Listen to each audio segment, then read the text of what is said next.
թվում է շուտով Նիկոլ Փաշինյանը օրենք ընդունել կտա մինչև հունիսի 7-ը, որ Արցախ բառը ընդհանրապես չօգտագործվի, հիմա ասեմ ինչու, այսօր ասում է, որ պատարագի ժամանակ Արցախի հանրապետություն են ասում, դա պատերազմի կոչ է։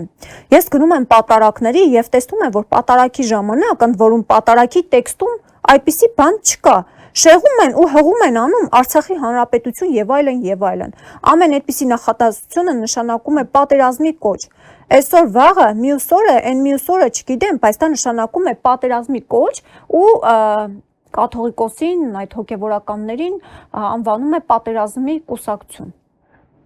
Եվ չմոռանանք նաև հաջորդը, որ Ցեղասպանության թանգարան ինստիտուտի տնօրենին աշխատանքից ազատել է, որովհետև ԱՄՆ փոխնախագահ Վենսին տվել է Բաքվի ջարդերի մասին, չէ, հայերի կոտորածների մասին գիրք, որ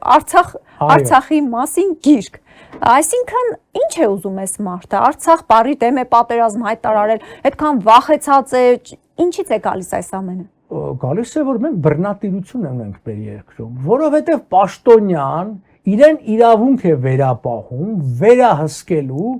այլ կառույցների բառամթերքը եւ ակադեմիական շրջանակների մոտեցումները, դեք,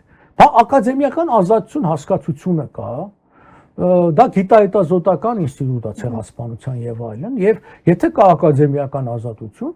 մեկը իրավունք ունի խոսի, որ եղել է ցեղասպանություն, Արցախի, չգիտեմ, խնդիրը մեկը բան չէ, դու իրավունք չունես այդ բան անես։ Եթե խոսքը այն մասին է, որ դա ինքը ուզում է ներկայացնի որպես պետական, այդպես չի։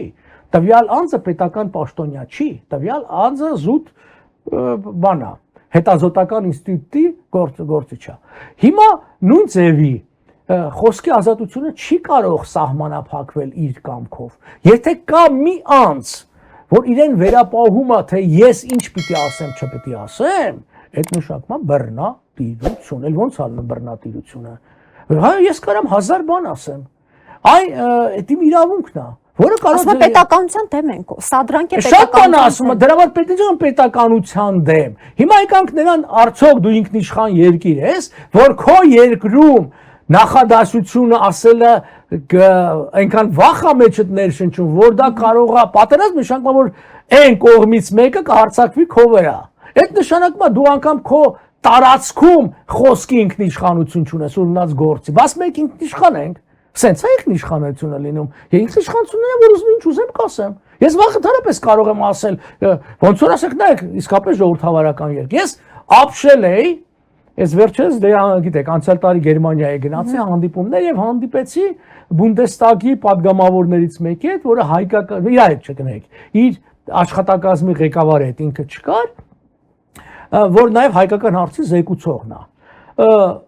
Ու դե բնականաբար ես բողոքեցի այն առումով, որ Հայաստանին քիչ ուշադրություն դարձնում, պետք է ավելի եւ այլն եւ այլն։ Դա ասես գիտեք, մեր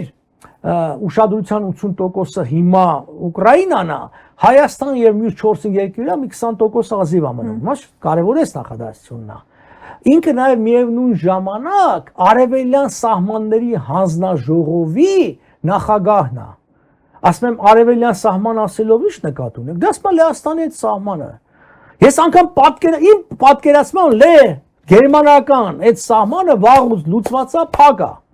Բայց պարզվում է, որ դա եղել է, մնացել է եւ կա։ Եվ դա որևէ մեկը չի գնահատում ոչ տարածքային ոտնձգություն Լեհաստանի նկատմամբ, ոչ պատերազմ եւ այլն եւ այլն։ Ուրեմն վաղը դուք պիտի ասեք, որ չի կարելի ասել, որ Մաշտոցը ծնվել է Տարոն գավառի Հացեկած գյուղում, որովհետեւ դա Թուրքիան կնեղանա, Նժդե իրավունք չունես ասելու, որ ծնվել է Նախիջևանում, Նախիջևանի, այսինքն նու այսօր տարածքա այդ այսինքն որովհետև կնեղվենք այդպես ոնց կլինի եւ վերջապես հաստատեց ինքը անձամբ Նիկոլ Փաշինյանը որ Թուրքիայի ու Ադրբեջանի հենց հանձնարարությամբ ու պատվերով է հարձակվել եկեղեցու վրա ասում է Արցախ բառը Արցախ են ասում քանի անգամ ասում է պատարակներում հիշատակում են Արցախ բառը դա պատերազմ է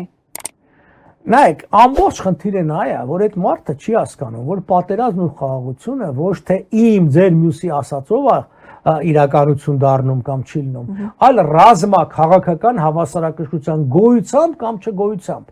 Եթե չկա այդ հավասարակշռությունը, վստահեցնում եմ ձեզ, կարանք Արցախն էլ չասենք, կարանք օրը 5 անգամ ՊՊԶ-նք ելնենք եւ այլն, ինքը պատրվակ է գտնելու հարձակվելու, եթե իր մտքին կա։ Գիտես, այն 4-րդ ՊՊԶ-ը լավ չՊՊԶ-ից։ Հասկանում եք, ախր չի կարելի այդքան անհետ մոտենալ այս ամբողջ հարցերին, հասկանում եք, կարող է ստեղծի ռազմաքաղաքական հավասարակշռություն, կարող է Ամերիկայի հետ ստեղծել, մենք այդ առաջարկել էինք,